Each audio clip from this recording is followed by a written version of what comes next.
Hello and welcome. My name is Kevin. This is Duper Bruce. We're here in CK3 once more with you all for another time lapse. Last time we shattered the world into 1,000 pieces with 100 development. Now we have a world with 0 development. No development in each and every one of these counties to see how well the AI will do with said issue. So with that explanation out of the way, let's talk about our predictions. Last time we said that Catholicism would be the top faith because we started in 1066. Let's say that, yeah, let's agree with that. I don't think development's really going to affect that. Top empires that were going to be either Francia or Arabian Empire. Let's just, keep it on saying that just because the likelihood is pretty high that one of these two powers will be it. And finally, let's say our last prediction is going to be the most developed place on the map is either going to be Rome, Cordoba, or Ile-de-France. I think those are going to be the most developed areas in the world. So with that out of the way, let's get to the said time lapse. I'll see you in a bit.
We have once again run this time lapse on 4 speed just to see how different this makes it for the AI. I'm starting to feel like the AI doesn't really change that often, but maybe it's giving them somewhat a little bit more time to develop decisions and actually be able to think quicker on their feet. With that out of the way, let's talk about some faith.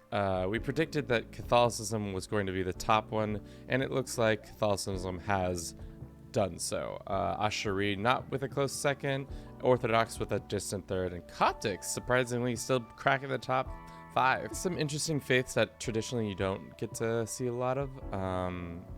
Nestorianism being big, Apostolis being big, Coptic being big, this faith of Valentinianism being big. If your faith was unreformed before the start of the game, there was a high likely chance that you was not going to be reformed, just due to the fact that there wasn't enough development to click the button. I think you need 10 development to make it happen. So lots of people switched to other faiths that normally would not have been a thing. Skip to development and see where the most developed lands are. I predicted that Ile-de-France, Rome, Cordoba were going to be one of the top develops. It looks like Cordoba's sitting at 54, Rome's at 39, Byzantium's at 48, and it looks like probably because of that gold mine and their culture over here that Czech have with Industrious has given them kind of the edge. This area looks to be more developed, but I think the true ruler of development is Cordoba. Kingdom map mode and see what disgusting acts the AI has gotten up to. It looks like Castile has almost for sure taken over all of Iberia. The conflict's still going on. Wales taking bites out of both England and Ireland. You love to see that. Little more creation of kingdoms down here. Okay, let's look at languages next. Court languages. We see Arabic and Greek being up there. Some Doc Vulgar and some Doyle Vulgar. I think that's just like the difference between French and Southern French. Pretty much Italian Vulgar, Serbo-Croatian, Lithic, Norse. Surprisingly, not as much Shaz-Turk as you would think, but probably just the amount of kingdoms and stuff like that not being formed. Total amount of kingdoms, that would be interesting to see too. Let's see. Let's hit that real quick. Now we go C, and we go to rank.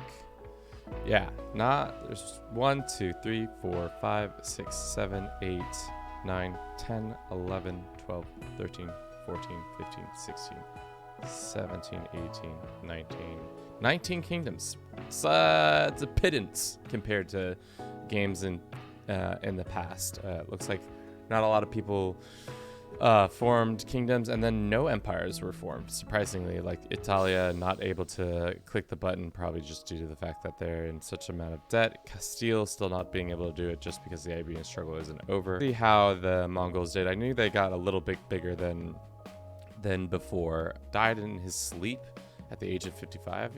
Pretty young death for a Temujin.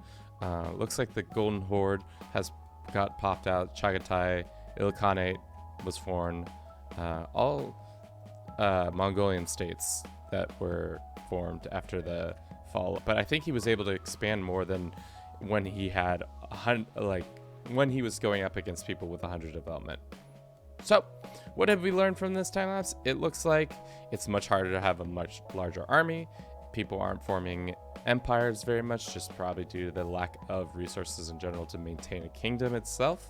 And it looks like the couple areas that are always going to be developed are her higher development is Byzantium, the Czech area, Cordoba, and Rome. That's all I have for you today. Thank you so much for watching. I hope you enjoyed this. Don't forget to comment, like, and subscribe. And as always, have a good rest of your day. Ciao.